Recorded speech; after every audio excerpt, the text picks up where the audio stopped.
میرا نبی مدینے کے ممبر پر بیٹھا ہوا ہے، حلال بیان کر رہا ہے، حلال بیان کر رہا ہے نا، واجب بیان کر رہا ہے، مکروہ بیان کر رہا ہے، مستحب بیان کر رہا ہے، یہ چیزیں بیان کر رہا ہے نا. اچھا اتنے میں بھائی توجہ رکھنا، میرا نبی کیا کر رہا ہے؟ شریعت بیان کر رہا ہے. بھائی یہ میرے جملے جہاں جہاں میرے محترم سننے والے سن رہے ہیں ان کے ذہنوں میں محفوظ ہو جائے. میرا نبی ممبر مدینہ سے شریعت بیان کر رہا ہے. اتنے میں حسین داخل ہوا، اور حسین داخل ہوا کسی کے جسم سے ٹکرا کر ٹھوکر کھا کے گرا. بھائی کہہ سکتے تھے رسول اللہ اپنے ساتھیوں سے کہ میرے نواسے کو اٹھا لو،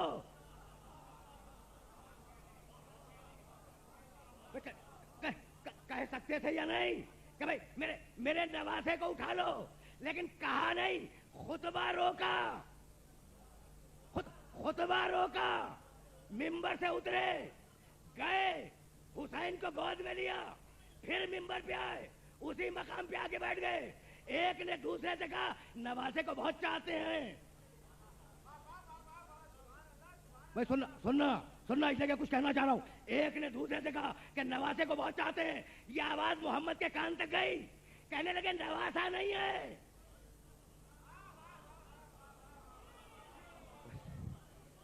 بھائی اب سننا، اس لیے کہ اب میں کچھ کہنا چاہ رہا ہوں. اب شریعت کو روک دیا یا نہیں حسین کے لیے؟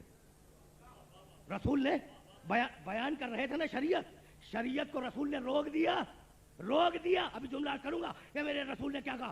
شریعت کو روک دیا حسین کے لیے. اب میں بھائی توجہ رکھیے گا، میں اگر اپنے نواسے کو گود میں لے کے بیٹھ جاؤں آپ کو کیا اعتراض ہے کوئی اعتراض؟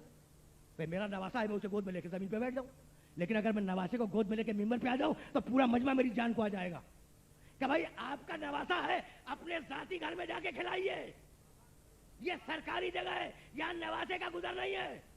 تو یا رسول اللہ نواسا مبارک ہو، اگر گود ہی میں لینا ہے تو اپنے گھر میں جا کے لے. یہ ممبر پہ لے کے کیسے آ گئے؟ اگر حسین شریعت نہ ہوتا.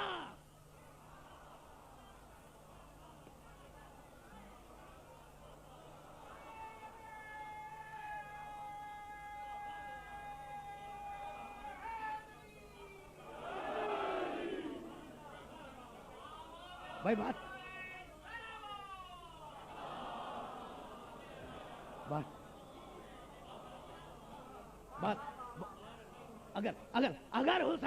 اگر میرا حسین شریعت نہ ہوتا تو محمد نواسے کو گود میں لے کر ممبر پہ نہ آ جاتے. تو حلال رکا ہوا ہے، بھائی توجہ رکھنا، حرام رکا ہوا ہے، شریعت رکی ہوئی ہے، دین رکا ہوا ہے. رسول روک کر جا رہے ہیں نواسے کو اٹھانے کے لیے. تو واضح الفاظ میں بتلا دیا کہ شریعت کا ہر حکم اہم ہے، مگر امامت کے بعد اہم ہے، امامت سے پہلے اہم نہیں ہے.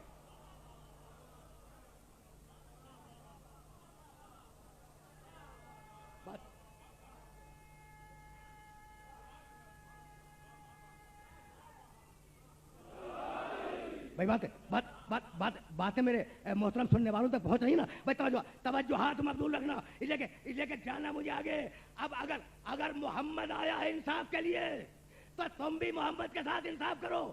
بھائی میں کیسے کہوں؟ جانتے ہیں میرے سننے والے، دیکھو اب مجھے محمد سے حسین تک اور پھر حسین سے محمد تک جانا ہے، لیکن یہ جملے ناگزیر ہیں. کہنے لگے گود میں لے کر. ایک نے کہا نا دوسرے سے، کسی نے کسی سے کہا کہ نواسے کو بہت چاہتے ہیں. ایک مرتبہ آنکھیں ڈالی مجمع کی آنکھوں میں میرے نبی نے، اور کہنے لگے ھذا حسین فعرفوہ وانصروہ، یہ حسین ہے، اسے پہچانو اور اس کی مدد کرو. بھائی بہت توجہ رکھنا. ھذا حسین فعرفوہ وانصروہ، یہ حسین ہے، اسے پہچانو اور اس کی مدد کرو. اب میں عرض کروں اپنے محترم سننے والوں کی خدمت میں، بھائی یا رسول اللہ خطبے کو ختم ہو جانے دیتے، شریعت کا بیان مکمل ہو جاتا، پھر نواسے کو گود میں لے لیتے. کہا نہیں یہ اہم ہے. اور کیوں اہم ہے؟ کہ اگر میں خطبہ دے رہا ہوتا، توجہ رکھنا، اگر میں خطبہ دے رہا ہوتا تو اتنا سمجھتے جتنا میں خطبے میں بیان کرتا. میری بات مکمل ہو گئی. اگر میں خطبہ دے رہا ہوتا تو اتنا سمجھتے جتنا خطبے میں بیان کرتا. اسی لیے خطبے کو روک رہا ہوں کہ اگر یہ سمجھ میں آ گیا تو قیامت تک کے مسائل سمجھ میں آ جائیں گے. بس عجیب عجیب مرائی ہے.